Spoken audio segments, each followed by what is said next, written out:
ਮੇਰੇ ਵਿਆਹ ਨੂੰ ਹਾਲੇ 7 ਮਹੀਨੇ ਹੀ ਹੋਏ ਸੀ। ਇਸ ਦੌਰਾਨ ਮੈਂ ਆਪਣੇ ਪਤੀ ਮਨੀਸ਼ ਵਿੱਚ ਬਹੁਤ ਬਦਲਾਅ ਮਹਿਸੂਸ ਕੀਤਾ।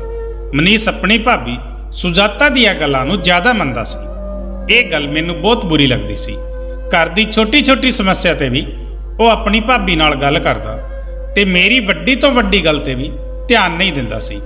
ਸ਼ੁਰੂ ਵਿੱਚ ਤਾਂ ਮੈਨੂੰ ਲੱਗਿਆ ਕਿ 12 ਸਾਲ ਪੁਰਾਣੇ ਭਾਬੀ ਨਾਲ ਲਗਾਵ ਤਾਂ ਦਿਓਰ ਨੂੰ ਹੁੰਦਾ ਹੀ ਹੈ ਤੇ ਪਤਨੀ ਦੇ ਆ ਜਾਣ ਤੋਂ ਬਾਅਦ ਇਹ ਲਗਾਵ ਘੱਟ ਹੋ ਜਾਂਦਾ ਹੈ। ਪਰ ਮਨੀਸ਼ ਤੇ ਉਸਦੀ ਭਾਬੀ ਦੇ ਵਿੱਚ ਦਾ ਲਗਾਵ ਮੈਨੂੰ ਕਦੇ ਘੱਟ ਹੁੰਦਾ ਨਜ਼ਰ ਹੀ ਨਹੀਂ ਆਇਆ। ਹੁਣ ਤਾਂ ਮੈਨੂੰ ਇਹ ਲੱਗਣ ਲੱਗਿਆ ਸੀ ਕਿ ਗੱਲ ਸਿਰਫ ਲਗਾਵ ਦੀ ਨਹੀਂ ਹੈ, ਦੋਵਾਂ ਵਿਚਾਲੇ ਇਸ ਤੋਂ ਜ਼ਿਆਦਾ ਹੀ ਕੁਝ ਹੈ। ਮੇਰੀ ਜਠਾਣੀ ਵੀ ਇਦਾਂ ਦੀ ਸੀ ਕਿ ਕੋਈ ਵੀ ਮਰਦ ਉਸ ਨੂੰ ਦੇਖਦੇ ਹੀ ਉਸ ਤੇ ਫਿਦਾ ਹੋ ਜਾਵੇ। ਮੈਨੂੰ ਉਸ ਦੀ ਸੁੰਦਰਤਾ ਤੋਂ ਡਰ ਲੱਗਦਾ ਸੀ। ਮੈਨੂੰ ਯਕੀਨ ਹੋ ਗਿਆ ਸੀ ਕਿ ਮੇਰਾ ਪਤੀ ਮਨੀਸ਼ ਆਪਣੀ ਭਾਬੀ ਦੀ ਸੁੰਦਰਤਾ ਦੀ ਵਜ੍ਹਾ ਨਾਲ ਹੀ ਉਸ ਤੋਂ ਦੂਰੀ ਨਹੀਂ ਬਣਾ ਪਾ ਰਿਹਾ ਹੈ। ਇੱਕ ਦਿਨ ਸਵੇਰੇ ਜਦੋਂ ਮੈਂ ਉੱਠੀ ਤਾਂ ਦੇਖਿਆ ਕਿ ਮਨੀਸ਼ ਆਪਣੀ ਭਾਬੀ ਦੇ ਕਮਰੇ ਤੋਂ ਨਿਕਲ ਰਿਹਾ ਸੀ ਤੇ ਮੈਨੂੰ ਦੇਖਦੇ ਹੀ ਉਹ ਘਬਰਾ ਗਿਆ ਤੇ ਸਿੱਧੇ ਕਮਰੇ ਵਿੱਚ ਜਾ ਕੇ ਬਾਥਰੂਮ ਵਿੱਚ ਚਲਾ ਗਿਆ। ਮੈਂ ਸਮਝ ਗਈ ਸੀ ਕਿ ਸਵੇਰੇ ਸਵੇਰੇ ਮਨੀਸ਼ ਆਪਣੀ ਭਾਬੀ ਨਾਲ ਕੀ ਕਰਕੇ ਬਾਥਰੂਮ ਵਿੱਚ ਨਹਾਉਣ ਗਿਆ ਹੈ। ਮੈਂ ਜ਼ੋਰ ਨਾਲ ਬਾਥਰੂਮ ਦਾ ਦਰਵਾਜ਼ਾ ਖੜਕਾਇਆ ਤੇ ਕਿਹਾ, ਮਨੀਸ਼, ਤੈਨੂੰ ਇਸ ਔਰਤ ਨਾਲ ਇਹ ਸਭ ਕਰਨਾ ਸੀ ਤਾਂ ਮੇਰੀ ਜ਼ਿੰਦਗੀ ਕਿਉਂ ਬਰਬਾਦ ਕੀਤੀ? ਮੈਂ ਅੱਜ ਹੀ ਆਪਣੇ ਘਰ ਜਾ ਰਹੀ ਹਾਂ। ਮੇਰੀ ਗੱਲ ਸੁਣਦੇ ਹੀ ਮਨੀਸ਼ ਨੇ ਦਰਵਾਜ਼ਾ ਖੋਲ੍ਹਿਆ ਤੇ ਉਸਨੇ ਇੱਕ ਜ਼ੋਰਦਾਰ ਥੱਪੜ ਮੈਨੂੰ ਲਗਾ ਦਿੱਤਾ ਤੇ ਫਿਰ ਮੇਰਾ ਗੁੱਸਾ 7ਵੇਂ ਆਸਮਾਨ ਤੇ ਚੜ ਗਿਆ। ਮੈਂ ਵੀ ਮਨੀਸ਼ ਨੂੰ ਜਵਾਬ ਵਿੱਚ ਇੱਕ ਜ਼ੋਰ ਦਾ ਥੱਪੜ ਲਗਾ ਦਿੱਤਾ। ਮਨੀਸ਼ ਨੇ ਮੇਰੇ ਹੱਥਾਂ ਨੂੰ ਫੜ ਲਿਆ ਤੇ ਮੈਨੂੰ ਖਿੱਚਦੇ ਹੋਏ ਬੈੱਡ ਤੇ ਲਿਜਾ ਕੇ ਪਟਕ ਦਿੱਤਾ ਤੇ ਬੋਲਿਆ, ਰੀਆ, ਅੱਜ ਤੋਂ ਬਾਅਦ ਕਦੇ ਭਾਬੀ ਬਾਰੇ ਇਦਾਂ ਦੀ ਗੱਲ ਕੀਤੀ ਤਾਂ ਮੇਰੇ ਤੋਂ ਬੁਰਾ ਕੋਈ ਨਹੀਂ ਹੋਏਗਾ। ਮੈਂ ਕੁਝ ਕਹਿੰਦੀ ਕਿ ਮਨੀਸ਼ ਨੇ ਅਲਮਾਰੀ ਤੋਂ ਆਪਣੇ ਕੱਪੜੇ ਕੱਢੇ ਤੇ ਬਾਹਰ ਚਲਾ ਗਿਆ। ਮੈਂ ਬਿਸਤਰ ਤੇ ਪਈ ਰਹੀ ਪਰ ਮੇਰੀ ਜਠਾਣੀ ਮੈਨੂੰ ਦੇਖਣ ਤੱਕ ਨਹੀਂ ਆਈ ਤੇ ਮਨੀਸ਼ ਸਵੇਰ ਦਾ ਨਾਸ਼ਤਾ ਕੀਤੇ ਬਗੈਰ ਹੀ ਡਿਊਟੀ ਤੇ ਚਲਾ ਗਿਆ। 1 ਘੰਟੇ ਵਿੱਚ ਮੈਂ ਵੀ ਆਪਣਾ ਸਮਾਨ ਪੈਕ ਕੀਤਾ ਤੇ ਆਪਣੇ ਘਰ ਦਿੱਲੀ ਦੇ ਲਈ ਨਿਕਲ ਪਈ। ਮੇਰੀ ਜਠਾਣੀ ਨੇ ਪੁੱਛਿਆ ਕਿ ਕਿੱਥੇ ਜਾ ਰਹੀ ਹੈ। ਮੈਂ ਉਸ ਦੀਆਂ ਗੱਲਾਂ ਦਾ ਕੋਈ ਜਵਾਬ ਨਹੀਂ ਦਿੱਤਾ। ਮੇਰਾ ਇਸ ਤਰ੍ਹਾਂ ਘਰ ਛੱਡ ਕੇ ਜਾਣ ਦੀ ਖਬਰ ਮਨੀਸ਼ ਨੂੰ ਵੀ ਲੱਗ ਚੁੱਕੀ ਸੀ। ਬੱਸ ਸਟੈਂਡ ਤੋਂ ਦਿੱਲੀ ਦੀ ਬੱਸ ਫੜ ਕੇ ਮੈਂ ਸ਼ਾਮ ਤੱਕ ਆਪਣੇ ਪੇਕੇ ਪਹੁੰਚ ਗਈ।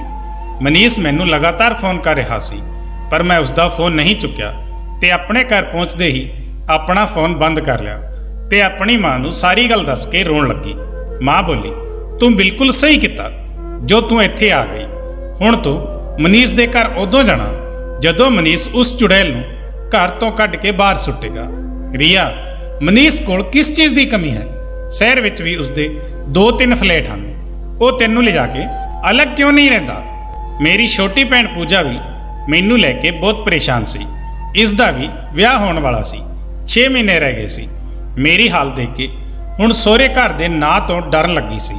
ਮੇਰਾ ਛੋਟਾ ਭਰਾ ਮੋਹਿਤ ਆਪਣੀ ਨੌਕਰੀ ਤੋਂ ਜਦੋਂ ਘਰ ਆਇਆ ਤਾਂ ਮੈਨੂੰ ਇਸ ਤਰ੍ਹਾਂ ਘਰ ਆਇਆ ਦੇਖ ਕੇ ਪਰੇਸ਼ਾਨ ਹੋ ਗਿਆ। ਪੂਜਾ ਨੇ ਰਾਤ ਦਾ ਖਾਣਾ ਬਣਾਇਆ। ਖਾਣ ਤੋਂ ਬਾਅਦ ਮੈਂ ਆਪਣਾ ਫੋਨ ਚਾਲੂ ਕੀਤਾ ਹੀ ਸੀ ਕਿ ਮਨੀਸ਼ ਦਾ ਫਿਰ ਤੋਂ ਫੋਨ ਆਉਣਾ ਸ਼ੁਰੂ ਹੋ ਗਿਆ। ਮੇਰੀ ਮਾਂ ਨੇ ਦੇਖਿਆ ਤਾਂ ਗੁੱਸੇ ਵਿੱਚ ਬੋਲੀ, ਤੂੰ ਫੋਨ ਮੈਨੂੰ ਦੇ ਦੇ, ਮੈਂ ਉਸ ਕਮੀਨੇ ਨਾਲ ਗੱਲ ਕਰਦੀ ਹਾਂ। ਪਰ ਮੈਂ ਮਾਂ ਨੂੰ ਫੋਨ ਨਹੀਂ ਦਿੱਤਾ ਤੇ ਖਾਣਾ ਖਤਮ ਕਰਕੇ ਆਪਣੇ ਕਮਰੇ ਵਿੱਚ ਆ ਗਈ। ਕਮਰੇ ਵਿੱਚ ਆ ਕੇ ਮੈਂ ਮਨੀਸ਼ ਦਾ ਫੋਨ ਚੱਕ ਲਿਆ ਤਾਂ ਮਨੀਸ਼ ਨੇ ਕਿਹਾ ਕਿ ਰੀਆ, ਤੂੰ ਆਪਣੀ ਮਰਜ਼ੀ ਨਾਲ ਗਈ ਹੈ ਤਾਂ ਤੈਨੂੰ ਆਪਣੀ ਮਰਜ਼ੀ ਨਾਲ ਹੀ ਸਹੁਰੇ ਘਰ ਵਿੱਚ ਆਉਣਾ ਹੋਵੇਗਾ। ਮੈਂ ਕਿਸੇ ਵੀ ਕੀਮਤ ਤੇ ਤੈਨੂੰ ਬੁਲਾਉਣ ਨਹੀਂ ਆਉਂਗਾ। ਮਨੀਸ਼ ਦੀਆਂ ਇਹ ਧਮਕੀਆਂ ਭਰੀਆਂ ਗੱਲਾਂ ਸੁਣ ਕੇ ਮੇਰਾ ਗੁੱਸਾ 7ਵੇਂ ਆਸਮਾਨ ਤੇ ਚੜ ਗਿਆ। ਮੈਂ ਬੋਲੀ, ਤੂੰ ਮੈਨੂੰ ਬੁਲਾਉਣ ਕਿਉਂ ਆਵੇਗਾ? ਤੂੰ ਤਾਂ ਇਹੀ ਚਾਹੁੰਦਾ ਸੀ ਕਿ ਮੈਂ ਇੱਥੇ ਤੋਂ ਚਲੀ ਜਾਵਾਂ। ਹੁਣ ਜੀ ਭਰ ਕੇ ਉਸ ਔਰਤ ਨਾਲ ਮਜ਼ੇ ਕਰ। ਤੂੰ ਬੁਲਾਉਣ ਵੀ ਆਵੇਗਾ ਤਾਂ ਵੀ ਮੈਂ ਉਸ ਘਰ ਵਿੱਚ ਕਦਮ ਨਹੀਂ ਰੱਖੂੰਗੀ। ਇਸ ਗੱਲ ਨੂੰ 4 ਮਹੀਨੇ ਲੰਘ ਚੁੱਕੇ ਸੀ। ਮੈਂ ਮਨੀਸ਼ ਦਾ ਇੰਤਜ਼ਾਰ ਕਰਦੀ ਰਹੀ। ਜੇ ਉਸ ਨੂੰ ਉਸ ਦੀ ਗਲਤੀ ਦਾ ਅਹਿਸਾਸ ਹੋ ਜਾਂਦਾ ਤਾਂ ਮੈਂ ਭੱਜੀ ਹੋਈ ਸਹੁਰੇ ਘਰ ਪਹੁੰਚ ਜਾਂਦੀ, ਪਰ ਐਦਾਂ ਕੁਝ ਨਹੀਂ ਹੋਇਆ। ਮੈਂ ਲਗਾਤਾਰ ਉਸ ਦੇ ਫੋਨ ਦਾ ਇੰਤਜ਼ਾਰ ਕਰਦੀ ਰਹੀ ਪਰ 4 ਮਹੀਨਿਆਂ ਵਿੱਚ ਇੱਕ ਵਾਰ ਵੀ ਉਸਨੇ ਮੈਨੂੰ ਫੋਨ ਤੱਕ ਨਹੀਂ ਕੀਤਾ। ਹੁਣ ਮੈਨੂੰ ਲੱਗਣ ਲੱਗਿਆ ਸੀ ਕਿ ਮਨੀਸ਼ ਮੈਨੂੰ ਛੱਡ ਚੁੱਕਿਆ ਹੈ। ਉਸ ਨੂੰ ਮੇਰੀ ਜ਼ਰੂਰਤ ਹੀ ਨਹੀਂ ਹੈ। ਜਦੋਂ ਇੰਨੀ ਸੋਹਣੀ ਔਰਤ ਉਸ ਕੋਲ ਮੌਜੂਦ ਹੈ ਤਾਂ ਫਿਰ ਮੇਰੇ ਵਰਗੀ ਸਧਾਰਨ ਕੁੜੀ ਦੀ ਉਸ ਨੂੰ ਜ਼ਰੂਰਤ ਵੀ ਕੀ ਹੈ। ਮੈਂ ਮਨੀਸ਼ ਨੂੰ ਲੈ ਕੇ ਬਹੁਤ ਨਿਰਾਸ਼ ਹੋ ਚੁੱਕੀ ਸੀ ਤੇ ਮੈਨੂੰ ਇਸ ਹਾਲ ਵਿੱਚ ਦੇਖ ਕੇ ਮੇਰੇ ਘਰ ਵਾਲਿਆਂ ਨੂੰ ਵੀ ਦੁੱਖ ਹੁੰਦਾ। ਜਿਵੇਂ ਜਿਵੇਂ ਮੇਰੀ ਛੋਟੀ ਭੈਣ ਦਾ ਵਿਆਹ ਨਜ਼ਦੀਕ ਆ ਰਿਹਾ ਸੀ, ਘਰ ਵਿੱਚ ਕੰਮ ਵੱਧਦੇ ਜਾ ਰਹੇ ਸੀ। ਇਸ ਦੇ ਵਿਆਹ ਨੂੰ ਹੁਣ ਸਿਰਫ 1 ਮਹੀਨਾ ਹੀ ਬਾਕੀ ਰਹਿ ਗਿਆ ਸੀ ਤੇ ਪਾਪਾ ਵੀ 1 ਮਹੀਨੇ ਦੀ ਛੁੱਟੀ ਲੈ ਕੇ ਘਰ ਆ ਗਏ ਸੀ। ਉਹਨਾਂ ਨੇ ਮੈਨੂੰ ਕਿਹਾ ਕਿ ਮੈਂ ਪੂਜਾ ਦੇ ਵਿਆਹ ਦੇ ਬਾਅਦ ਮੇਰੇ ਸਹੁਰੇ ਘਰ ਜਾ ਕੇ ਮਨੀਸ਼ ਨਾਲ ਫਾਈਨਲ ਗੱਲ ਕਰਕੇ ਆਵਾਂਗਾ। ਜੇ ਉਹ ਮੈਨੂੰ ਅਪਣਾਉਣ ਨੂੰ ਤਿਆਰ ਨਹੀਂ ਹੋਇਆ ਤਾਂ ਉਸ ਤੇ ਦਹੇਜ ਦਾ ਮੁਕੱਦਮਾ ਦਰਜ ਕਰਵਾ ਦੇਵਾਂਗੇ। ਪਰ ਮੈਂ ਇਦਾਂ ਨਹੀਂ ਚਾਹੁੰਦੀ ਸੀ। ਇਸ ਲਈ ਜਿਵੇਂ ਜਿਵੇਂ ਪੂਜਾ ਦੇ ਵਿਆਹ ਦੀ ਤਰੀਕ ਨਜ਼ਦੀਕ ਆ ਰਹੀ ਸੀ, ਮੇਰਾ ਦਰਦ ਵੱਧਦਾ ਜਾ ਰਿਹਾ ਸੀ। ਮੈਨੂੰ ਪੇਕੇ ਆਏ ਹੋਏ 6 ਮਹੀਨੇ ਦਾ ਸਮਾਂ ਲੰਘ ਚੁੱਕਿਆ ਸੀ। ਪੂਜਾ ਦੇ ਵਿਆਹ ਵਿੱਚ ਕੇਵਲ 22 ਦਿਨ ਦਾ ਸਮਾਂ ਬਾਕੀ ਰਹਿ ਗਿਆ ਸੀ ਤੇ ਵਿਆਹ ਦੇ ਕਾਰਡ ਵੀ ਛਪ ਚੁੱਕੇ ਸੀ। ਇੱਕ ਦਿਨ ਮੈਂ ਮਨੀਸ਼ ਨੂੰ ਫੋਨ ਮਿਲਾਇਆ ਤੇ ਬੋਲੀ, ਮਨੀਸ਼ ਤੂੰ ਵਿਆਹ ਵਿੱਚ ਨਹੀਂ ਆਏਗਾ? ਮਨੀਸ਼ ਨੇ ਕਿਹਾ, ਮੈਨੂੰ ਤਾਂ ਹੁਣ ਤੱਕ ਇਹ ਵੀ ਪਤਾ ਨਹੀਂ ਕਿ ਵਿਆਹ ਕਿਸ ਦਾ ਹੈ। ਮੈਂ ਕਿਹਾ 8 ਤਰੀਕ ਨੂੰ ਪੂਜਾ ਦਾ ਵਿਆਹ ਹੈ। ਮਨੀਸ਼ ਨੇ ਕਿਹਾ, ਪਰ ਤੇਰੇ ਘਰ ਤੋਂ ਤਾਂ ਮੈਨੂੰ ਕਿਸੇ ਨੇ ਖਬਰ ਹੀ ਨਹੀਂ ਦਿੱਤੀ ਤੇ ਨਾ ਹੀ ਵਿਆਹ ਦਾ ਕਾਰਡ ਪਹੁੰਚਾਇਆ। ਮੈਂ ਕਿਹਾ, ਤੂੰ ਇਸ ਘਰ ਦਾ ਦਾਮਾਦ ਹੈ, ਤੈਨੂੰ ਤਾਂ ਬਿਨਾਂ ਕਾਰਡ ਦੇ ਹੀ ਵਿਆਹ ਵਿੱਚ ਪਹੁੰਚਣਾ ਚਾਹੀਦਾ ਹੈ। ਮਨੀਸ਼ ਨੇ ਕਿਹਾ, ਤੇਰੇ ਘਰ ਵਾਲੇ ਜੇ ਦਾਮਾਦ ਸਮਝਦੇ ਤਾਂ ਜ਼ਰੂਰ ਖਬਰ ਕਰਦੇ, ਪਰ ਨਾ ਤਾਂ ਤੇਰੇ ਪਾਪਾ ਨੇ ਮੈਨੂੰ ਫੋਨ ਕੀਤਾ ਤੇ ਨਾ ਹੀ ਤੇਰੀ ਮਾਂ ਨੇ। ਮੈਂ ਕਿਹਾ, ਮੈਂ ਤੈਨੂੰ ਕਹਿ ਰਹੀ ਹਾਂ ਕਿ ਇਹ ਬਹੁਤ ਨਹੀਂ ਹੈ। ਮਨੀਸ਼ ਨੇ ਕਿਹਾ, ਮੈਂ ਵਿਆਹ ਵਾਲੇ ਦਿਨ ਦਿੱਲੀ ਪਹੁੰਚ ਜਾਊਂਗਾ। ਵਿਆਹ ਦੀ ਸਵੇਰ ਉੱਠ ਕੇ ਮੈਂ ਲਾਲ ਰੰਗ ਦੀ ਸਾੜੀ ਪਹਿਨ ਲਈ। ਇਹ ਸਾੜੀ ਮੈਨੂੰ ਮਨੀਸ਼ ਨੇ ਹੀ ਗਿਫਟ ਦਿੱਤੀ ਸੀ। ਉਸ ਨੂੰ ਇਹ ਸਾੜੀ ਸਭ ਤੋਂ ਜ਼ਿਆਦਾ ਪਸੰਦ ਸੀ। ਮੈਨੂੰ ਉਮੀਦ ਸੀ ਕਿ ਮਨੀਸ਼ ਦੁਪਹਿਰ ਤੱਕ ਦਿੱਲੀ ਆ ਜਾਵੇਗਾ ਤੇ ਬਰਾਤ ਦੇ ਜਾਣ ਤੋਂ ਬਾਅਦ ਉਸ ਨੂੰ ਰਾਤ ਇੱਥੇ ਹੀ ਰੁਕਣਾ ਪਵੇਗਾ। ਜਦੋਂ ਉਹ ਸਾਰੀ ਰਾਤ ਮੇਰੇ ਨਾਲ ਰਹੇਗਾ ਤਾਂ ਉਸ ਦਾ ਦਿਮਾਗ ਠਿਕਾਣੇ ਆ ਹੀ ਜਾਵੇਗਾ। ਮੈਂ ਸਵੇਰੇ ਫਿਰ ਮਨੀਸ਼ ਨੂੰ ਫੋਨ ਕਰ ਦਿੱਤਾ, ਪਰ ਉਸ ਦਾ ਕੋਈ ਜਵਾਬ ਨਹੀਂ ਆਇਆ। ਸਵੇਰ ਤੋਂ ਸ਼ਾਮ ਹੋ ਗਈ, ਪਰ ਨਾ ਤਾਂ ਮਨੀਸ਼ ਆਇਆ ਤੇ ਨਾ ਹੀ ਉਸ ਦਾ ਕੋਈ ਫੋਨ ਆਇਆ। ਮੈਂ ਬਹੁਤ ਉਦਾਸ ਹੋ ਗਈ। ਦੇਰ ਰਾਤ ਤੱਕ ਪੂਜਾ ਖੁਸ਼ੀ-ਖੁਸ਼ੀ ਵਿਦਾ ਹੋ ਗਈ ਸੀ ਤੇ ਮੈਂ ਦੁੱਖਾਂ ਦਾ ਪਹਾੜ ਸੀਨੇ ਤੇ ਲੈ ਕੇ ਆਪਣੀ ਮਾਂ ਨਾਲ ਲਿਪਟ ਕੇ ਰੋਣ ਲੱਗੀ। ਦੇਖਣ ਵਾਲੇ ਸੋਚਦੇ ਸੀ ਕਿ ਮੈਂ ਪੂਜਾ ਦੀ ਵਿਦਾਈ ਵਿੱਚ ਰੋ ਰਹੀ ਹਾਂ, ਪਰ ਸੱਚ ਤਾਂ ਇਹ ਸੀ ਕਿ ਮੈਂ ਇਸ ਸਮੇਂ ਆਪਣੀ ਕਿਸਮਤ ਤੇ ਰੋ ਰਹੀ ਸੀ। ਦੇਰ ਰਾਤ ਜਾਗਣ ਦੇ ਬਾਵਜੂਦ ਅਗਲੀ ਸਵੇਰ ਜਲਦੀ ਉੱਠ ਗਈ ਤੇ ਆਪਣੀ ਮਾਂ ਨੂੰ ਕਿਹਾ, ਮਾਂ ਮੈਂ ਅੱਜ ਹੀ ਸਹੁਰੇ ਘਰ ਚਲੀ ਜਾਊਂਗੀ। ਮੇਰੀ ਇਸ ਗੱਲ ਤੇ ਮੇਰੀ ਮਾਂ ਮੇਰੇ ਨਾਲ ਬਹੁਤ ਜ਼ਿਆਦਾ ਨਾਰਾਜ਼ ਹੋਈ। ਬੋਲੀ, ਜੋ ਆਦਮੀ ਤੇਰੀ ਭੈਣ ਦੇ ਵਿਆਹ ਲਈ ਸਮਾਂ ਨਾ ਕੱਢ ਸਕਿਆ, ਉਸ ਕੋਲ ਤੇਰੇ ਲਈ ਵੀ ਸਮਾਂ ਨਹੀਂ ਹੋਵੇਗਾ। ਤੂੰ ਸਬਰ ਕਰ, ਤੇਰੇ ਪਾਪਾ ਮਾਮੂਲੀ ਹਵਲਦਾਰ ਹਨ ਤਾਂ ਕੀ ਹੋਇਆ, ਉਸ ਮਨੀਸ਼ ਤੇ ਉਸਦੇ ਘਰ ਵਾਲਿਆਂ ਨੂੰ ਛੱਡਣਗੇ ਨਹੀਂ। ਪਾਪਾ ਨੂੰ ਇਹ ਗੱਲ ਪਤਾ ਚੱਲੀ ਤਾਂ ਉਹ ਵੀ ਬਹੁਤ ਨਾਰਾਜ਼ ਹੋਏ ਤੇ ਉਹਨਾਂ ਨੂੰ ਮੈਨੂੰ ਸਹੁਰੇ ਜਾਣ ਤੋਂ ਸਖਤੀ ਨਾਲ ਰੋਕ ਦਿੱਤਾ। ਮੈਂ ਸਾਰਾ ਦਿਨ ਮਨੀਸ਼ ਨੂੰ ਫੋਨ ਮਿਲਾਉਂਦੀ ਰਹੀ, ਪਰ ਉਸ ਦਾ ਫੋਨ ਵੀ ਬੰਦ ਸੀ। ਰਾਤ ਨੂੰ ਉਦਾਸ ਹੋ ਕੇ ਮੈਂ ਬਿਸਤਰ ਤੇ ਜਾ ਕੇ ਸੌ ਗਈ। ਹੁਣ ਮਨੀਸ਼ ਵੱਲੋਂ ਕੋਈ ਉਮੀਦ ਬਚੀ ਹੀ ਨਹੀਂ ਸੀ। ਮੈਨੂੰ ਪੂਰਾ ਯਕੀਨ ਹੋ ਗਿਆ ਸੀ ਕਿ ਜਲਦੀ ਹੀ ਮੇਰਾ ਤੇ ਮਨੀਸ਼ ਦਾ ਰਿਸ਼ਤਾ ਹਮੇਸ਼ਾ ਦੇ ਲਈ ਖਤਮ ਹੋ ਜਾਵੇਗਾ। ਅਚਾਨਕ ਮੇਰੇ ਫੋਨ ਦੀ ਘੰਟੀ ਵੱਜੀ। ਮਨੀਸ਼ ਦਾ ਹੀ ਫੋਨ ਸੀ। ਮੈਂ ਜਲਦੀ ਫੋਨ ਉਠਾਇਆ। ਉਧਰ ਤੋਂ ਮਨੀਸ਼ ਦੀ ਆਵਾਜ਼ ਆਈ ਤੇ ਰੋਂਦਾ ਹੋਇਆ ਬੋਲਿਆ, ਰੀਆ ਸਭ ਖਤਮ ਹੋ ਗਿਆ। ਮੈਂ ਕਿਹਾ, ਅਜੇ ਕੁਝ ਖਤਮ ਨਹੀਂ ਹੋਇਆ। ਜੇ ਤੂੰ ਮੇਰੇ ਘਰ ਆ ਕੇ ਮੈਨੂੰ ਇੱਥੋਂ ਲੈ ਜਾਵੇ ਤਾਂ ਸਾਡਾ ਰਿਸ਼ਤਾ ਹੁਣ ਵੀ ਬਣ ਸਕਦਾ ਹੈ। ਮਨੀਸ਼ ਨੇ ਕਿਹਾ, ਮੈਂ ਆਪਣੇ ਰਿਸ਼ਤੇ ਦੀ ਗੱਲ ਨਹੀਂ ਕਰ ਰਿਹਾ। ਇੰਨਾ ਕਹਿ ਕੇ ਮਨੀਸ਼ ਫਿਰ ਤੋਂ ਰੋਣ ਲੱਗਿਆ। ਮੈਂ ਕਿਹਾ, ਮਨੀਸ਼ ਕੀ ਗੱਲ ਹੈ, ਤੂੰ ਇੰਨਾ ਕਿਉਂ ਰੋ ਰਿਹਾ ਹੈ? ਮਨੀਸ਼ ਨੇ ਕਿਹਾ, ਭਰਾ ਤੇ ਭਾਬੀ ਦਾ ਐਕਸੀਡੈਂਟ ਹੋ ਗਿਆ ਹੈ। ਭਰਾ ਦੀ ਮੌਕੇ ਤੇ ਹੀ ਮੌਤ ਹੋ ਗਈ ਤੇ ਭਾਬੀ ਹੁਣ ਵੀ ਸਿਟੀ ਹਸਪਤਾਲ ਵਿੱਚ ਹੈ। ਮਨੀਸ਼ ਦੇ ਮੂੰਹ ਤੋਂ ਇਹ ਗੱਲ ਸੁਣ ਕੇ ਮੇਰੇ ਤਾਂ ਹੋਸ਼ ਉੱਡ ਗਏ। ਫੋਨ ਕੱਟਣ ਤੇ ਬਾਅਦ ਮੈਂ ਘਰ ਵਿੱਚ ਇਹ ਗੱਲ ਦੱਸੀ ਤਾਂ ਮੇਰੇ ਘਰ ਵਿੱਚ ਵੀ ਮਾਤਮ ਜਿਹਾ ਛਾ ਗਿਆ। ਮੇਰੀ ਵਜ੍ਹਾ ਨਾਲ ਮੇਰੇ ਘਰ ਵਾਲੇ ਮਨੀਸ਼ ਦੇ ਭਰਾ ਤੇ ਭਾਬੀ ਨੂੰ ਨਫ਼ਰਤ ਕਰਦੇ ਸੀ, ਪਰ ਜਦੋਂ ਉਹਨਾਂ ਨੇ ਦੋਵਾਂ ਦੇ ਇਸ ਐਕਸੀਡੈਂਟ ਬਾਰੇ ਸੁਣਿਆ ਤਾਂ ਉਹਨਾਂ ਲੋਕਾਂ ਦੀ ਸਾਰੀ ਨਫ਼ਰਤ ਖਤਮ ਹੋ ਗਈ ਤੇ ਪਾਪਾ ਨੇ ਤੁਰੰਤ ਮੇਰੇ ਛੋਟੇ ਭਰਾ ਮੋਹਿਤ ਨੂੰ ਬੁਲਾ ਕੇ ਹਸਪਤਾਲ ਲਈ ਗੱਡੀ ਬੁੱਕ ਕਰਨ ਨੂੰ ਕਹਿ ਦਿੱਤਾ। ਸਵੇਰ ਦੇ 4 ਵਜੇ ਤੱਕ ਅਸੀਂ ਲੋਕ ਸਿਟੀ ਹਸਪਤਾਲ ਪਹੁੰਚ ਚੁੱਕੇ ਸੀ। ਮੇਰੀ ਜਠਾਣੀ ਸੁਜਾਤਾ ਦੀ ਹਾਲਤ ਬਹੁਤ ਨਾਜ਼ੁਕ ਸੀ। ਮੇਰੀ ਜਠਾਣੀ ਨੂੰ ਹੋਸ਼ ਹੀ ਨਹੀਂ ਰਿਹਾ ਸੀ। ਬਹੁਤ ਇਲਾਜ ਕਰਾਉਣ ਦੇ ਬਾਅਦ ਅਸੀਂ ਲੋਕ ਅਲੱਗ-ਅਲੱਗ ਮੰਦਰਾਂ ਵਿੱਚ ਮੰਨਤ ਦੇ ਲਈ ਜਾ ਰਹੇ ਸੀ। 3 ਦਿਨ ਪਹਿਲਾਂ ਹੀ ਦੋਵੇਂ ਪਤੀ ਪਤਨੀ ਹਰਿਦੁਆਰ ਘੁੰਮਣ ਲਈ ਗਏ ਸੀ ਤੇ ਵਾਪਸ ਆਉਂਦੇ ਸਮੇਂ ਉਹਨਾਂ ਦੀ ਕਾਰ ਦਾ ਭਿਆਨਕ ਐਕਸੀਡੈਂਟ ਹੋ ਗਿਆ। ਮੇਰਾ ਜੇਠ ਤਾਂ ਮੌਕੇ ਤੇ ਹੀ ਖਤਮ ਹੋ ਗਿਆ ਤੇ ਕੱਲ ਉਹਨਾਂ ਦਾ ਪੋਸਟਮਾਰਟਮ ਹੋ ਕੇ ਅੰਤਮ ਸੰਸਕਾਰ ਵੀ ਹੋ ਗਿਆ। ਪਰ ਜਠਾਣੀ ਹੁਣ ਵੀ ਕੋਮਾ ਵਿੱਚ ਸੀ। ਕੁਝ ਦਿਨ ਤੱਕ ਮੇਰੀ ਜਠਾਣੀ ਦਾ ਇਲਾਜ ਚੱਲਦਾ ਰਿਹਾ। ਮੇਰੇ ਘਰ ਵਾਲੇ ਦਿੱਲੀ ਜਾ ਚੁੱਕੇ ਸੀ। ਹੁਣ ਹਸਪਤਾਲ ਵਿੱਚ ਮੇਰੀ ਜਠਾਣੀ ਕੇਵਲ ਮੇਰੇ ਭਰੋਸੇ ਹੀ ਸੀ। ਮਨੀਸ਼ ਸਵੇਰੇ ਡਿਊਟੀ ਚਲਾ ਜਾਂਦਾ ਤੇ ਰਾਤ ਨੂੰ ਡਿਊਟੀ ਤੋਂ ਆਉਂਦੇ ਹਸਪਤਾਲ ਵਿੱਚ ਹੁੰਦੇ ਹੋਏ ਘਰ ਜਾਂਦੇ। ਮੈਂ ਹਸਪਤਾਲ ਵਿੱਚ ਰਹਿ ਕੇ ਦਿਨ ਰਾਤ ਆਪਣੀ ਜਠਾਣੀ ਦੀ ਸੇਵਾ ਵਿੱਚ ਲੱਗੀ ਰਹਿੰਦੀ। ਇਹ ਦੇਖ ਕੇ ਮਨੀਸ਼ ਦਾ ਵਰਤਾਅ ਵੀ ਬਦਲ ਗਿਆ। ਉਹ ਫਿਰ ਤੋਂ ਮੈਨੂੰ ਬਹੁਤ ਪਿਆਰ ਕਰਨ ਲੱਗਿਆ ਸੀ। ਹੁਣ ਹਸਪਤਾਲ ਵਿੱਚ 2 ਮਹੀਨੇ ਲੰਘ ਚੁੱਕੇ ਸੀ। ਹੁਣ ਤਾਂ ਹਸਪਤਾਲ ਹੀ ਮੇਰਾ ਘਰ ਬਣ ਚੁੱਕਿਆ ਸੀ। ਇਸ ਦੌਰਾਨ ਮੇਰੀ ਜਠਾਣੀ ਦੀ ਸਿਹਤ ਵਿੱਚ ਇੰਨਾ ਸੁਧਾਰ ਜ਼ਰੂਰ ਹੋਇਆ ਸੀ ਕਿ ਉਹ ਹੋਸ਼ ਵਿੱਚ ਆ ਚੁੱਕੀ ਸੀ। ਉਸ ਨੂੰ ਉਸਦੇ ਪਤੀ ਦੇ ਮਰਨ ਦਾ ਵੀ ਪਤਾ ਲੱਗ ਚੁੱਕਿਆ ਸੀ, ਪਰ ਕਿਸੇ ਨਾਲ ਕੁਝ ਬੋਲ ਪਾਉਣ ਦੀ ਸਥਿਤੀ ਵਿੱਚ ਨਹੀਂ ਸੀ। ਕੁਝ ਦਿਨਾਂ ਬਾਅਦ ਡਾਕਟਰ ਨੇ ਉਹਨਾਂ ਨੂੰ ਛੁੱਟੀ ਦੇ ਦਿੱਤੀ ਤੇ ਮੇਰੀ ਜਠਾਣੀ ਘਰ ਆ ਗਈ। ਮੇਰੇ ਸਹੁਰੇ ਘਰ ਵਿੱਚ ਸੱਸ ਤੇ ਸਹੁਰਾ ਦੋਵੇਂ ਹੀ ਨਹੀਂ ਸੀ। ਮੈਂ ਜਦੋਂ ਵਿਆਹ ਕੇ ਆਈ ਸੀ ਉਸ ਸਮੇਂ ਘਰ ਵਿੱਚ ਮੇਰੇ ਇਲਾਵਾ ਕੁੱਲ 3 ਹੀ ਲੋਕ ਸੀ, ਮਨੀਸ਼ ਤੇ ਮਨੀਸ਼ ਦਾ ਭਰਾ ਤੇ ਭਾਬੀ। ਸੁਜਾਤਾ ਹੀ ਇਸ ਘਰ ਦੀ ਮਾਲਕਣ ਸੀ। ਸਭ ਕੁਝ ਉਹਨਾਂ ਦੀ ਦੇਖ-ਰੇਖ ਵਿੱਚ ਹੀ ਹੁੰਦਾ ਸੀ। ਪਰ ਹੁਣ ਉਹ ਸੁਜਾਤਾ ਇੰਨੀ ਕਮਜ਼ੋਰ ਅਤੇ ਲਾਚਾਰ ਹੋ ਚੁੱਕੀ ਸੀ ਕਿ ਮੈਨੂੰ ਉਹਨਾਂ ਦੀ ਦੇਖਭਾਲ ਕਰਨੀ ਪੈਂਦੀ ਸੀ। ਹੌਲੀ-ਹੌਲੀ 4 ਮਹੀਨੇ ਲੰਘ ਚੁੱਕੇ ਸੀ। ਮੇਰੀ ਜਠਾਣੀ ਦੀ ਸਿਹਤ ਵਿੱਚ ਬਹੁਤ ਸੁਧਾਰ ਹੋ ਚੁੱਕਿਆ ਸੀ। ਉਹਨਾਂ ਦੀ ਤੰਦਰੁਸਤੀ ਵਾਪਸ ਆ ਰਹੀ ਸੀ, ਪਰ ਹੁਣ ਵੀ ਉਹ ਕਿਸੇ ਨਾਲ ਗੱਲ ਕਰਨ ਪਾਉਣ ਦੀ ਸਥਿਤੀ ਵਿੱਚ ਨਹੀਂ ਸੀ। ਮੇਰੀ ਜਠਾਣੀ ਦੇ ਪੇਕੇ ਵਿੱਚ ਕੋਈ ਨਹੀਂ ਸੀ, ਇਸ ਲਈ ਉਹਨਾਂ ਦੀ ਹਰ ਤਰ੍ਹਾਂ ਦੀ ਸੇਵਾ ਮੈਨੂੰ ਹੀ ਕਰਨੀ ਪੈਂਦੀ ਸੀ। ਇਸ ਵਿਚਾਲੇ ਮੈਨੂੰ ਪਤਾ ਚੱਲਿਆ ਕਿ ਮੈਂ ਮਾਂ ਬਣਨ ਵਾਲੀ ਹਾਂ, ਤਾਂ ਇਹ ਖਬਰ ਮੈਂ ਸਭ ਤੋਂ ਪਹਿਲਾਂ ਮਨੀਸ਼ ਨੂੰ ਦਿੱਤੀ। ਉਹ ਬਹੁਤ ਖੁਸ਼ ਹੋਇਆ ਤੇ ਸਿੱਧੇ ਆਪਣੀ ਭਾਬੀ ਕੋਲ ਜਾ ਕੇ ਉਹਨਾਂ ਦੇ ਹੱਥਾਂ ਨੂੰ ਚੁੰਮਦੇ ਹੋਏ ਉਹਨਾਂ ਨੂੰ ਇਹ ਖੁਸ਼ਖਬਰੀ ਸੁਣਾ ਦਿੱਤੀ। ਮੇਰੀ ਜਠਾਣੀ ਕੁਝ ਬੋਲ ਤਾਂ ਨਹੀਂ ਸਕਦੀ ਸੀ, ਪਰ ਉਹਨਾਂ ਦੇ ਚਿਹਰੇ ਤੇ ਹਲਕੀ ਜਿਹੀ ਮੁਸਕਾਨ ਨਜ਼ਰ ਆਈ। ਇਸ ਦਾ ਮਤਲਬ ਇਹ ਸੀ ਕਿ ਉਹ ਬਹੁਤ ਖੁਸ਼ ਸੀ। ਹੌਲੀ-ਹੌਲੀ ਸਮਾਂ ਬੀਤਿਆ ਤੇ ਮੇਰਾ 7ਵਾਂ ਮਹੀਨਾ ਸ਼ੁਰੂ ਹੋ ਗਿਆ। ਇਸੇ ਵਿਚਾਲੇ ਮੈਂ ਮਹਿਸੂਸ ਕੀਤਾ ਕਿ ਮਨੀਸ਼ ਫੇਰ ਤੋਂ ਆਪਣੀ ਭਾਬੀ ਦੇ ਨੇੜੇ ਹੁੰਦਾ ਜਾ ਰਿਹਾ ਸੀ।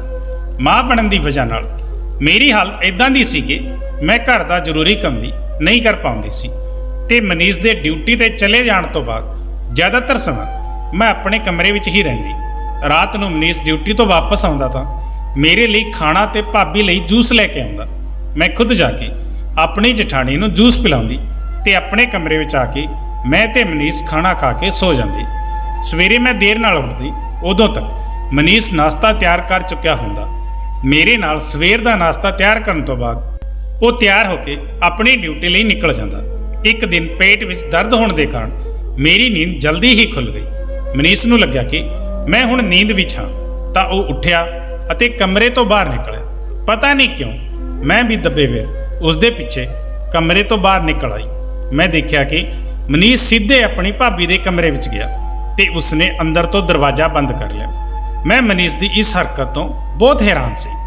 ਮੈਂ ਬਹੁਤ ਦੇਰ ਤੱਕ ਖੜੀ ਰਹੀ ਤੇ ਫਿਰ ਚੁੱਪਚਾਪ ਜਾ ਕੇ ਆਪਣੀ ਜਗ੍ਹਾ ਲੈਟ ਗਈ। 25 ਮਿੰਟ ਬਾਅਦ ਮਨੀਸ਼ ਕਮਰੇ 'ਚੋਂ ਆ ਕੇ ਮੇਰੇ ਕੋਲ ਲੈਟ ਗਿਆ। ਮੈਂ ਮਨੀਸ਼ ਦੀ ਇਸ ਦੀਵਾਨਗੀ ਨੂੰ ਸਮਝ ਨਹੀਂ ਪਾ ਰਹੀ ਸੀ। ਉਹ ਪਹਿਲਾਂ ਵੀ ਇਦਾਂ ਕਰਦਾ ਸੀ। ਉਦੋਂ ਮੇਰੀ ਜਠਾਣੀ ਇੱਕਦਮ ਤੰਦਰੁਸਤ ਸੀ, ਪਰ ਹੁਣ ਤਾਂ ਉਹ ਕਿਸੇ ਅਪਾਹਿਜ ਦੀ ਤਰ੍ਹਾਂ ਬਿਸਤਰ ਤੇ ਪਈ ਰਹਿੰਦੀ ਹੈ। ਫਿਰ ਮਨੀਸ਼ ਕਮਰਾ ਬੰਦ ਕਰਕੇ ਉਸ ਨਾਲ ਕੀ ਕਰਦਾ ਹੈ। ਕਿਤੇ ਐਵੇਂ ਤਾਂ ਨਹੀਂ ਕਿ ਸੁਜਾਤਾ ਪੂਰੀ ਤਰ੍ਹਾਂ ਠੀਕ ਹੋ ਗਈ ਹੋਵੇ ਤੇ ਬਿਮਾਰ ਹੋਣ ਦਾ ਨਾਟਕ ਕਰ ਰਹੀ ਹੋਵੇ। ਕੀ ਪਤਾ ਮੇਰੀਆਂ ਨਜ਼ਰਾਂ ਵਿੱਚ ਦੋਵੇਂ ਹੀ ਹਕੀਕਤ ਨੂੰ ਲੁਕਾ ਰਹੇ ਹੋਣ। ਅਪਾਹਿਜਤਾ ਦੀ ਆੜ ਵਿੱਚ ਦਿਓਰ ਭਾਬੀ ਦਾ ਰੋਮਾਂਸ ਚੱਲ ਰਿਹਾ ਸੀ ਤੇ ਮੈਨੂੰ ਖਬਰ ਤੱਕ ਨਹੀਂ ਲੱਗੀ। ਮੈਂ ਅਗਲੇ ਕੁਝ ਦਿਨ ਤੱਕ ਸਮਝ ਨਹੀਂ ਪਾਈ। ਮੈਨੂੰ ਮਨੀਸ਼ ਨਾਲ ਫਿਰ ਤੋਂ ਨਫ਼ਰਤ ਜਿਹੀ ਹੋਣ ਲੱਗੀ ਸੀ। ਮੈਂ ਰੋਜ਼ ਰਾਤ ਨੂੰ ਮਨੀਸ਼ ਨੂੰ ਸੁਜਾਤਾ ਦੇ ਕਮਰੇ ਵੱਲ ਜਾਂਦੇ ਹੋਏ ਦੇਖਦੀ। ਮੇਰੀ ਗੂੜੀ ਨੀਂਦ ਵਿੱਚ ਸੋ ਜਾਣ ਤੋਂ ਬਾਅਦ ਮਨੀਸ਼ ਬਿਸਤਰ ਤੋਂ ਉੱਠ ਕੇ ਆਪਣੀ ਭਾਬੀ ਦੇ ਕਮਰੇ ਵਿੱਚ ਜਾਂਦਾ ਤੇ ਅੰਦਰ ਤੋਂ ਦਰਵਾਜ਼ਾ ਬੰਦ ਕਰਕੇ ਅੱਧੇ ਘੰਟੇ ਬਾਅਦ ਵਾਪਸ ਆਉਂਦਾ ਤਾਂ ਪਸੀਨੇ ਵਿੱਚ ਨਹਾਇਆ ਹੋਇਆ ਹੁੰਦਾ ਤੇ ਮੇਰੇ ਬਗਲ ਵਿੱਚ ਲੈਟ ਜਾਂਦਾ। ਮੇਰਾ ਬੱਚਾ ਹੋਣ ਵਿੱਚ ਹੁਣ 20 ਦਿਨ ਬਾਕੀ ਰਹਿ ਗਏ ਸੀ। ਮੈਂ ਤੈਅ ਕਰ ਲਿਆ ਸੀ ਕਿ ਮੈਂ ਦੋਵਾਂ ਦੀ ਰਾਸ ਲੀਲਾ ਹੁਣ ਜ਼ਿਆਦਾ ਦੇਰ ਤੱਕ ਬਰਦਾਸ਼ਤ ਨਹੀਂ ਕਰ ਪਾਉਂਗੀ। ਬੱਚਾ ਹੋਣ ਦੇ ਬਾਅਦ ਮੈਂ 1-2 ਹਫ਼ਤੇ ਤੱਕ ਕਮਰੇ ਤੋਂ ਬਾਹਰ ਨਹੀਂ ਨਿਕਲ ਪਾਉਂਦੀ। ਇਸ ਲਈ ਬੱਚਾ ਹੋਣ ਤੋਂ ਪਹਿਲਾਂ ਹੀ ਮੈਂ ਦੋਵਾਂ ਨੂੰ ਰੰਗੇ ਹੱਥ ਫੜਨ ਦਾ ਮੌਕਾ ਦੇਖ ਰਹੀ ਸੀ। ਰਾਤ ਨੂੰ ਮਨੀਸ਼ ਘਰ ਆਇਆ ਤਾਂ ਹਮੇਸ਼ਾ ਦੀ ਤਰ੍ਹਾਂ ਮੇਰੇ ਲਈ ਖਾਣਾ ਤੇ ਆਪਣੀ ਭਾਬੀ ਲਈ ਜੂਸ ਲੈ ਕੇ ਆਇਆ ਸੀ ਤੇ ਜੂਸ ਦਾ ਗਿਲਾਸ ਮੈਨੂੰ ਫਕੜਾਉਂਦੇ ਹੋਏ ਬੋਲਿਆ, ਭਾਬੀ ਨੂੰ ਜੂਸ ਪਿਲਾ ਕੇ ਆ, ਫਿਰ ਅਸੀਂ ਖਾਣਾ ਖਾ ਲਵਾਂਗੇ। ਮੈਂ ਕਿਹਾ ਕਿ ਤੁਸੀਂ ਹੀ ਪਿਲਾਓ, ਮੇਰੀ ਤਬੀਅਤ ਠੀਕ ਨਹੀਂ ਹੈ, ਮੈਂ ਸੌਣ ਜਾ ਰਹੀ ਹਾਂ। ਇੰਨਾ ਕਹਿ ਕੇ ਮੈਂ ਮਨੀਸ਼ ਦੇ ਸਾਹਮਣੇ ਹੀ ਬਿਸਤਰ ਤੇ ਲੇਟ ਗਈ। ਮਨੀਸ਼ ਜੂਸ ਦਾ ਗਿਲਾਸ ਲੈ ਕੇ ਗਿਆ ਤਾਂ ਮੈਂ ਦੇਖਿਆ ਫਿਰ ਤੋਂ ਭਾਬੀ ਦਾ ਦਰਵਾਜ਼ਾ ਅੰਦਰ ਤੋਂ ਬੰਦ ਹੋਇਆ ਤੇ 20 ਮਿੰਟਾਂ ਬਾਅਦ ਹੀ ਦਰਵਾਜ਼ਾ ਖੁੱਲਿਆ। ਮਨੀਸ਼ ਨੂੰ ਹੱਥਾਂ ਵਿੱਚ ਖਾਲੀ ਗਿਲਾਸ ਲੈ ਕੇ ਕਮਰੇ ਵੱਲ ਆਉਂਦਾ ਦੇਖਿਆ। ਮੈਂ ਜਲਦੀ ਨਾਲ ਬਿਸਤਰ ਤੇ ਲੇਟ ਗਈ। ਕਮਰੇ ਵਿੱਚ ਆਉਂਦੇ ਹੀ ਮਨੀਸ਼ ਨੇ ਕਿਹਾ, ਤੂੰ ਅਜੇ ਤੱਕ ਸੋਈ ਨਹੀਂ, ਉੱਠ ਥੋੜਾ ਜਿਹਾ ਖਾਣਾ ਖਾ ਲੈ। ਮੈਂ ਕਿਹਾ, ਮੈਨੂੰ ਭੁੱਖ ਨਹੀਂ ਹੈ। ਮੇਰੀ ਭੁੱਖ ਤਾਂ ਮਰ ਚੁੱਕੀ ਸੀ, ਪਰ ਮੇਰੇ ਪੇਟ ਵਿੱਚ ਜੋ ਬੱਚਾ ਪਲ ਰਿਹਾ ਸੀ, ਮੈਨੂੰ ਉਸ ਦੇ ਲਈ ਖਾਣਾ ਪਿਆ। ਖਾਣੇ ਦਾ ਪਹਿਲਾ ਨਿਵਾਲਾ ਮੂੰਹ ਵਿੱਚ ਪਾਉਂਦੇ ਹੀ ਮਨੀਸ਼ ਨੇ ਕਿਹਾ, ਰੀਆ, ਮੈਂ ਕੱਲ ਦੀ ਦਫ਼ਤਰ ਤੋਂ ਛੁੱਟੀ ਲੈ ਲਈ ਹੈ ਕਿਉਂਕਿ ਕੱਲ ਭਾਬੀ ਨੂੰ ਹਸਪਤਾਲ ਲੈ ਕੇ ਜਾਣਾ ਹੈ। ਉਹਨਾਂ ਦੀ ਤਬੀਅਤ ਫਿਰ ਤੋਂ ਵਿਗੜ ਰਹੀ ਹੈ। ਮੈਂ ਕਿਹਾ, ਠੀਕ ਹੈ, ਤੁਸੀਂ ਕਿੰਨੇ ਵਜੇ ਹਸਪਤਾਲ ਜਾਓਗੇ? ਮਨੀਸ਼ ਨੇ ਕਿਹਾ, ਮੈਂ ਸਵੇਰੇ ਜਲਦੀ ਹੀ ਨਿਕਲ ਜਾਊਂਗਾ। ਕੱਲ ਭਾਬੀ ਦੇ ਕਈ ਟੈਸਟ ਹੋਣੇ ਹਨ, ਇਸ ਲਈ ਮੈਨੂੰ ਆਉਣ ਵਿੱਚ ਦੇਰ ਹੋ ਜਾਵੇਗੀ। ਖਾਣਾ ਖਾਣ ਦੇ ਬਾਅਦ ਮਨੀਸ਼ ਜਲਦੀ ਸੋ ਗਿਆ, ਪਰ ਮੈਂ ਸਾਰੀ ਰਾਤ ਜਾਗਦੀ ਰਹੀ। ਮੇਰੀ ਨੀਂਦ ਗਾਇਬ ਹੋ ਚੁੱਕੀ ਸੀ। ਮੈਂ ਤਾਂ ਬਸ ਸਵੇਰ ਹੋਣ ਦਾ ਇੰਤਜ਼ਾਰ ਕਰ ਰਹੀ ਸੀ। ਸਵੇਰੇ ਉੱਠ ਕੇ ਮਨੀਸ਼ ਨੇ ਨਾਸ਼ਤਾ ਬਣਾਇਆ ਤੇ ਮੇਰੇ ਨਾਲ ਨਾਸ਼ਤਾ ਕਰਨ ਤੋਂ ਬਾਅਦ ਆਪਣੀ ਭਾਬੀ ਨੂੰ ਗੱਡੀ ਵਿੱਚ ਬਿਠਾ ਕੇ ਹਸਪਤਾਲ ਦੇ ਲਈ ਨਿਕਲ ਗਿਆ। ਮਨੀਸ਼ ਦੇ ਜਾਂਦੇ ਹੀ ਮੈਂ ਬਾਜ਼ਾਰ ਗਈ ਤੇ ਉੱਥੋਂ ਇੱਕ ਛੋਟਾ ਜਿਹਾ ਕੈਮਰਾ ਖਰੀਦ ਲਿਆਈ ਤੇ ਉਸ ਕੈਮਰੇ ਨੂੰ ਮੈਂ ਆਪਣੀ ਜਠਾਣੀ ਦੇ ਕਮਰੇ ਵਿੱਚ ਐਵੇਂ ਦੀ ਜਗ੍ਹਾ ਤੇ ਸੈੱਟ ਕਰ ਦਿੱਤਾ ਜਿੱਥੇ ਤੋਂ ਉਹਨਾਂ ਦਾ ਪੂਰਾ ਕਮਰਾ ਕਵਰ ਹੋ ਰਿਹਾ ਸੀ। ਉਸ ਕੈਮਰੇ ਨੂੰ ਮੈਂ ਆਪਣੇ ਮੋਬਾਈਲ ਨਾਲ ਕਨੈਕਟ ਕਰ ਦਿੱਤਾ। ਮੈਨੂੰ ਇਹ ਸਭ ਕਰਦੇ ਹੋਏ ਦੁਪਹਿਰ ਦੇ 2 ਵੱਜ ਚੁੱਕੇ ਸੀ। ਉਦੋਂ ਮਨੀਸ਼ ਦਾ ਫੋਨ ਆਇਆ ਕਿ ਉਹ ਹਸਪਤਾਲ ਤੋਂ ਵਾਪਸ ਆ ਰਿਹਾ ਹੈ। ਮੈਂ ਆਪਣੇ ਅੱਜ ਦੇ ਕੰਮ ਤੋਂ ਬਹੁਤ ਖੁਸ਼ ਸੀ। ਕੱਲ ਤੱਕ ਮੇਰੇ ਕੋਲ ਸਬੂਤ ਹੋਵੇਗਾ ਜਿਸ ਦੇ ਸਹਾਰੇ ਮਨੀਸ਼ ਦੇ ਉਸਦੀ ਭਾਬੀ ਦਾ ਸੱਚ ਮੇਰੇ ਸਾਹਮਣੇ ਆ ਜਾਵੇਗਾ। ਮਨੀਸ਼ ਆਪਣੀ ਭਾਬੀ ਨੂੰ ਲੈ ਕੇ ਹਸਪਤਾਲ ਤੋਂ ਘਰ ਆਇਆ ਤੇ ਭਾਬੀ ਨੂੰ ਕਮਰੇ ਵਿੱਚ ਬੈੱਡ ਤੇ ਲਿਟਾ ਕੇ ਮੇਰੇ ਕਮਰੇ ਵਿੱਚ ਆ ਗਿਆ ਤੇ ਫਿਰ ਉਸਨੇ ਆਪਣੀ ਭਾਬੀ ਦੀਆਂ ਸਾਰੀਆਂ ਦਵਾਈਆਂ ਮੈਨੂੰ ਫੜਾ ਦਿੱਤੀਆਂ ਤੇ ਕਿਹੜੀ ਦਵਾਈ ਕਦੋਂ ਦੇਣੀ ਹੈ ਇਹ ਮੈਨੂੰ ਸਮਝਾਉਣ ਲੱਗਾ। ਉਸਦੇ ਚਿਹਰੇ ਦਾ ਰੰਗ ਦੇਖ ਕੇ ਮੈਨੂੰ ਇਦਾਂ ਲੱਗ ਰਿਹਾ ਸੀ ਜਿਵੇਂ ਸੁਜਾਤਾ ਉਸਦੀ ਭਾਬੀ ਨਹੀਂ ਬਲਕਿ ਪਤਨੀ ਹੋਵੇ।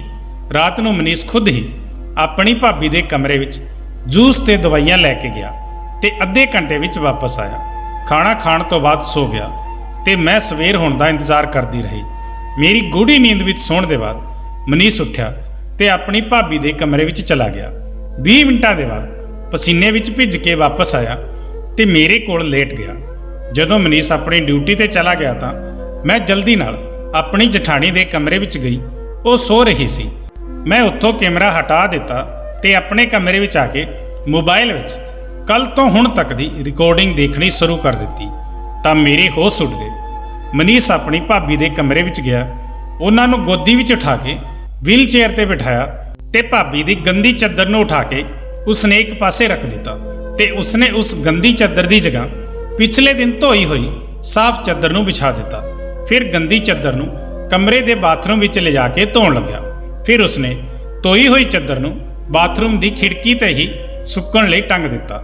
ਫਿਰ ਉਸਨੇ ਆਪਣੀ ਭਾਬੀ ਦੀ ਸਲਵਾਰ ਨੂੰ ਉਤਾਰ ਕੇ ਉਸ ਨੂੰ ਧੋਇਆ ਤੇ ਸਾਫ਼ ਕੱਪੜੇ ਪਹਿਨਾਏ ਤੇ ਗੰਦੇ ਕੱਪੜਿਆਂ ਨੂੰ ਬਾਥਰੂਮ ਵਿੱਚ ਲਿਜਾ ਕੇ ਧੋਣ ਲੱਗਾ। ਇਸ ਰਿਕਾਰਡਿੰਗ ਨੂੰ ਦੇਖਣ ਤੋਂ ਬਾਅਦ ਮੇਰਾ ਰੂਟੀਨ ਇਹੀ ਹੋ ਗਿਆ ਕਿ ਜਿਵੇਂ ਹੀ ਮਨੀਸ਼ ਆਪਣੀ ਡਿਊਟੀ ਤੇ ਨਿਕਲਦਾ ਮੈਂ ਕੈਮਰਾ ਕਮਰੇ ਵਿੱਚ ਲੁਕਾ ਦਿੰਦੀ ਤੇ ਆਪਣੇ ਮੋਬਾਈਲ ਵਿੱਚ ਰਿਕਾਰਡਿੰਗ ਦੇਖਣ ਬੈਠ ਜਾਂਦੀ ਤੇ ਹਰ ਰਾਤ ਮੈਨੂੰ ਮਨੀਸ਼ ਦਾ ਉਹੀ ਕੰਮ ਨਜ਼ਰ ਆਉਂਦਾ। ਮਨੀਸ਼ ਆਪਣੀ ਭਾਬੀ ਦੇ ਕਮਰੇ ਵਿੱਚ ਉਹਨਾਂ ਦੇ ਨਾਲ ਜੋ ਕਰਦਾ ਜਾਂ ਤਾਂ ਪਤੀ ਕਰ ਸਕਦਾ ਸੀ ਜਾਂ ਕੋਈ ਮੁੰਡਾ ਹੀ ਆਪਣੀ ਮਾਂ ਦੀ ਇੰਨੀ ਸੇਵਾ ਕਰ ਸਕਦਾ ਸੀ। ਇੱਕ ਦਿਨ ਅਚਾਨਕ ਮੇਰੀ ਤਬੀਅਤ ਖਰਾਬ ਹੋਈ ਤੇ ਮੈਂ ਹਸਪਤਾਲ ਵਿੱਚ ਦਾਖਲ ਹੋ ਗਈ। 3 ਦਿਨਾਂ ਬਾਅਦ ਹੀ ਮੈਂ ਇੱਕ ਸੋਹਣੀ ਜਿਹੀ ਕੁੜੀ ਨੂੰ ਜਨਮ ਦਿੱਤਾ ਤੇ ਕੁਝ ਦਿਨਾਂ ਵਿੱਚ ਹੀ ਮੈਂ ਆਪਣੀ ਕੁੜੀ ਨੂੰ ਲੈ ਕੇ ਘਰ ਆ ਗਈ। ਇਸ ਸਮੇਂ ਮੇਰੀ ਦੇਖਭਾਲ ਲਈ ਮੇਰੀ ਮਾਂ ਮੇਰੇ ਸਹੁਰੇ ਘਰ ਆ ਗਈ ਸੀ। ਇੱਕ ਦਿਨ ਮੈਂ ਆਪਣੀ ਮਾਂ ਨੂੰ ਮਨੀਸ਼ ਤੇ ਉਸਦੀ ਭਾਬੀ ਦੀ ਵੀਡੀਓ ਦਿਖਾਈ ਤਾਂ ਉਸਨੇ ਆਪਣੇ ਮੱਥੇ ਤੇ ਹੱਥ ਰੱਖ ਦਿੱਤਾ ਤੇ ਮੈਨੂੰ ਬੋਲੀ, ਰੀਆ ਤੂੰ ਤਾਂ ਬਹੁਤ ਨਾਦਾਨ ਹੈ। ਇਹ ਦਿਓਰ ਭਾਬੀ ਵਾਲਾ ਪਿਆਰ ਨਹੀਂ ਹੈ ਬਲਕਿ ਕੋਈ ਪਤੀ ਹੀ ਇਦਾਂ ਕਰ ਸਕਦਾ ਹੈ। ਮੈਂ ਤਾਂ ਅੱਜ ਹੀ ਦਿੱਲੀ ਦੇ ਲਈ ਨਿਕਲ ਰਹੀ ਹਾਂ। ਕੁਝ ਦਿਨਾਂ ਬਾਅਦ ਤੂੰ ਵੀ ਦਿੱਲੀ ਆ ਜਾਣਾ। ਮੈਂ ਤੈਨੂੰ ਇੱਥੇ ਹੋਰ ਨਹੀਂ ਰਹਿਣ ਦਊਂਗੀ। ਜਿਸ ਦਿਨ ਮੇਰੀ ਕੁੜੀ 1 ਮਹੀਨੇ ਦੀ ਹੋਈ ਉਸ ਦਿਨ ਮੇਰੀ ਜਠਾਣੀ ਦੀ ਤਬੀਅਤ ਵਿਗੜੀ ਤੇ ਅਗਲੇ ਦਿਨ ਹਸਪਤਾਲ ਵਿੱਚ ਉਹਨਾਂ ਦੀ ਮੌਤ ਹੋ ਗਈ। ਸੁਜਾਤਾ ਦੀ ਮੌਤ ਤੋਂ ਮਨੀਸ਼ ਬਿਲਕੁਲ ਟੁੱਟ ਗਿਆ ਸੀ। ਐਵੇਂ ਲੱਗ ਰਿਹਾ ਸੀ ਜਿਵੇਂ ਮਨੀਸ਼ ਦੀ ਸਕੀ ਮਾਂ ਦੀ ਮੌਤ ਹੋਈ ਹੋਵੇ। ਕੁਝ ਦਿਨਾਂ ਬਾਅਦ ਇੱਕ ਦਿਨ ਮੈਂ ਮਨੀਸ਼ ਦਾ ਮੂਡ ਦੇਖ ਕੇ ਉਸ ਨੂੰ ਪੁੱਛ ਹੀ ਲਿਆ। ਮੈਂ ਕਿਹਾ, ਮਨੀਸ਼ ਹੁਣ ਤਾਂ ਭਾਬੀ ਇਸ ਦੁਨੀਆ ਵਿੱਚ ਨਹੀਂ ਹੈ ਤੇ ਮੈਂ ਜਾਣਦੀ ਹਾਂ ਕਿ ਤੂੰ ਉਸ ਨੂੰ ਬਹੁਤ ਪਿਆਰ ਕਰਦਾ ਸੀ। ਇੰਨਾ ਪਿਆਰ ਤਾਂ ਕੋਈ ਮੁੰਡਾ ਵੀ ਆਪਣੀ ਮਾਂ ਨੂੰ ਨਹੀਂ ਕਰਦਾ। ਤੂੰ ਉਹਨਾਂ ਦੇ ਗੰਦੇ ਕੱਪੜਿਆਂ ਨੂੰ ਆਪਣੇ ਹੱਥਾਂ ਨਾਲ ਧੋਂਦਾ ਸੀ, ਆਖਰ ਕਿਉਂ? ਮਨੀਸ਼ ਨੇ ਮੇਰੇ ਵੱਲ ਦੇਖਿਆ, ਲੰਬੀ ਸਾਹ ਲਈ ਤੇ ਥੋੜੀ ਦੇਰ ਦੀ ਖਾਮੋਸ਼ੀ ਦੇ ਬਾਅਦ ਬੋਲਿਆ, ਮੈਂ ਤੇ ਮੇਰੇ ਵੱਡੇ ਭਰਾ ਸੁਨੀਲ ਨੇ ਬਚਪਨ ਵਿੱਚ ਬਹੁਤ ਹੀ ਦੁੱਖ ਸਹਿਣ ਕੀਤਾ ਸੀ। ਮੇਰੀ ਸਕੀ ਮਾਂ ਬਚਪਨ ਵਿੱਚ ਹੀ ਮਰ ਗਈ ਸੀ ਤੇ ਮੇਰੇ ਪਾਪਾ ਨੇ ਦੂਜਾ ਵਿਆਹ ਕਰਾ ਲਿਆ ਸੀ। ਮੇਰੇ ਪਾਪਾ ਦੀ ਮੌਤ ਦੇ ਬਾਅਦ ਮੇਰੀ ਸੌਤੇਲੀ ਮਾਂ ਨੇ ਮੇਰੇ ਪਾਪਾ ਦੀ ਸਾਰੀ ਜਾਇਦਾਦ ਨੂੰ ਹੜਪ ਲਿਆ ਤੇ ਸਾਨੂੰ ਥਾਂ-ਥਾਂ ਦੀਆਂ ਠੋਕਰਾਂ ਖਾਣ ਤੇ ਮਜਬੂਰ ਕਰ ਦਿੱਤਾ। ਮੇਰੇ ਭਰਾ ਨੇ ਮਜ਼ਦੂਰੀ ਕਰਕੇ ਮੈਨੂੰ ਪੜ੍ਹਾਇਆ ਲਿਖਾਇਆ। 12 ਸਾਲ ਪਹਿਲਾਂ ਮੇਰੇ ਵੱਡੇ ਭਰਾ ਨੇ ਸੁਜਾਤਾ ਨਾਲ ਵਿਆਹ ਕੀਤਾ, ਜੋ ਆਪਣੇ ਮਾਂ-ਬਾਪ ਦੀ ਇਕਲੌਤੀ ਕੁੜੀ ਸੀ। ਸੁਜਾਤਾ ਭਾਬੀ ਦੇ ਮਾਂ-ਬਾਪ ਵੀ ਉਸ ਨੂੰ ਛੱਡ ਕੇ ਇਸ ਦੁਨੀਆ ਤੋਂ ਜਾ ਚੁੱਕੇ ਸੀ। ਭਾਬੀ ਦੇ ਕੋਲ ਜੋ ਵੀ ਪੈਸਾ ਸੀ ਉਹਨਾਂ ਨੇ ਮੇਰੇ ਭਰਾ ਦੇ ਹਵਾਲੇ ਕਰ ਦਿੱਤਾ ਤੇ ਉਹਨਾਂ ਨੇ ਮਾਂ ਦੀ ਤਰ੍ਹਾਂ ਮੇਰੀ ਪਰਵਰਿਸ਼ ਕੀਤੀ।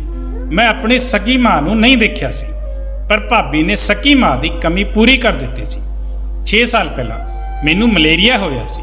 ਕਈ ਹਫ਼ਤੇ ਤੱਕ ਮੈਂ ਬਿਸਤਰ ਤੇ ਪਿਆ ਰਿਹਾ। ਇਸ ਦੌਰਾਨ ਵੀ ਮੇਰਾ ਖਿਆਲ ਮੇਰੀ ਭਾਬੀ ਨੇ ਹੀ ਰੱਖਿਆ ਸੀ।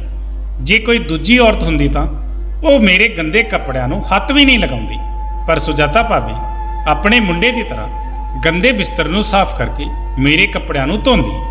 ਉਹਨਾਂ ਦੀ ਦੇਖਭਾਲ ਦੀ ਵਜ੍ਹਾ ਨਾਲ ਮੈਂ ਮੌਤ ਦੇ ਮੂੰਹ ਤੋਂ ਵਾਪਸ ਆ ਗਿਆ, ਪਰ ਮੇਰੀ ਦੇਖਭਾਲ ਵਿੱਚ ਇੰਨੀ ਤਾਕਤ ਨਹੀਂ ਸੀ, ਇਸ ਲਈ ਮੈਂ ਆਪਣੀ ਭਾਬੀ ਨੂੰ ਬਚਾ ਨਹੀਂ ਸਕਿਆ।